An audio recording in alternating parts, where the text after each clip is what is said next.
If you ever find an old cassette tape in a dead person's house, do not press play. Not even once. Because some voices don't stay in the past. Some voices wait for you to listen, and then they learn your name. My name is Sarah. I'm 26 years old. And 3 months ago, I found my mother's voice trapped inside a plastic box the size of my palm. I want to tell you exactly what happened, in order, because if I don't say it out loud, I think it will happen again. I think saying it keeps me safe. For now. Please, just listen to the whole thing before you decide I'm crazy. By the end, I think you'll understand why I can't stop looking over my shoulder. Part 1. The empty house my mother died in March. Cancer. Slow, then fast, the way the doctors always warn you it will be. I was with her at the end, holding her hand in a hospital room that smelled like bleach and flowers that were already dying in their vases. Her last words to me were soft, almost a whisper. She said, "Sarah, don't listen to anything that sounds like me if I'm not really there." I thought it was the medicine talking. She was on so much morphine by then. Her mind wandered. She said strange things all week, about shadows in the corner, about a man standing by the window who wasn't there, about a song she kept hearing that nobody else could hear. One night she woke up gasping and told the nurse, very calmly, that someone had been sitting on the edge of her bed, humming, and that the humming had her own voice in it.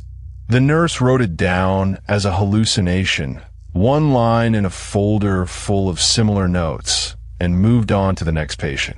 I held my mother's hand and told her she was safe, that I was there, that nothing could hurt her. I didn't understand what she meant. I still don't, not fully, but I understand enough now to be afraid. After the funeral, it fell on me to clean out her house. I'm an only child. My father left when I was young, and it was always just me and Mom in that small house on Maple Row with the creaky third step and the kitchen window that never closed all the way. I hadn't lived there in years, but walking through the front door again felt like stepping into a museum of my own childhood. Everything smelled like her perfume, like old paper, like dust settling on furniture that hadn't been moved in decades. Her reading glasses were still sitting on the arm of the couch, folded neatly, waiting for a woman who was never coming back to pick them up. I gave myself 2 weeks to sort through everything. Clothes to donate, furniture to sell, photographs to keep. It was slow, heavy work, the kind that makes your chest hurt, even when your hands are just folding sweaters. Some days I got through 3 boxes. Some days I sat on the floor of her bedroom and cried for an hour and got through nothing at all. On the 5th day, I went up into the attic. I hadn't been up there since I was a kid, maybe 10 years old, playing hide and seek with a cousin who has long since stopped speaking to the family. The attic was smaller than I remembered, low-ceilinged, thick with dust that floated in the one beam of light coming through a small round window. Boxes were stacked everywhere, some so old the cardboard had gone soft and brown at the corners. There was a smell up there too, something under the dust, something faintly sweet and a little bit rotten, like flowers left too long in stale water. I started opening the boxes one by one. Old baby clothes, folded so small they looked like they belonged to a doll.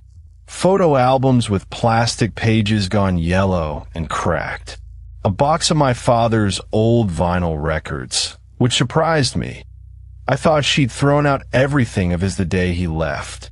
And then near the back wall, tucked behind a rolled-up rug that smelled like mothballs, I found a small wooden box I didn't recognize. It was old, dark wood, with a little brass clasp gone green with age. It wasn't locked. Inside, sitting on a bed of faded red velvet, was a single cassette tape. No label, no writing anywhere on it. Just a plain black cassette, the kind you'd find in a bargain bin at a thrift store. But it wasn't dusty like everything else in that attic. It looked clean, almost new. like someone had placed it there recently, even though the box around it looked like it had been sealed for 20 years, maybe longer. The velvet underneath, it hadn't even flattened the way old velvet does. It looked like the tape had simply appeared there, resting, waiting. I don't know why, but I picked it up and held it to my chest for a moment, the way you'd hold something precious. Something told me this mattered. Something told me my mother had touched this last, that her fingers had been the last fingers on its plastic edges, and that holding it made me a little closer to her. I should have left it there. I know that now. I think somewhere underneath all my grief, some small animal part of me already knew that too, and I ignored it because grief makes you deaf to your own warnings. Part 2. The first time I pressed play, I didn't have a cassette player. Nobody does anymore. So I drove to 3 different thrift stores before I found an old boombox, dusty and covered in stickers from bands that broke up before I was born. The man at the counter tested it for me, and it worked, the wheels turning with a soft mechanical hum, the little orange power light blinking on like a tired eye. That night, I sat on the floor of my apartment with the boombox in front of me, the tape already loaded inside. My hands were shaking a little, which felt strange for something so small. It was just a tape, probably an old mixtape, or maybe my mother reading me a bedtime story from when I was small. She used to record herself reading books for me when I was a baby, so I could hear her voice even when she worked late nights at the hospital where she was a nurse for almost 30 years. I pressed play. At first, there was only static, the hiss of old tape running through old machinery, that gray sound like rain on a tin roof. Then, slowly a voice came through. My mother's voice. Soft. Warm. Exactly as I remembered it, down to the small catch she always had in her throat when she was about to say something important. Sarah, the voice said, my sweet girl, if you're listening to this, then I'm already gone, aren't I? I'm sorry. I wanted more time. I always wanted more time with you. I started crying immediately. It felt like a gift, like she had left me one more conversation hidden away from me to find when I needed it most.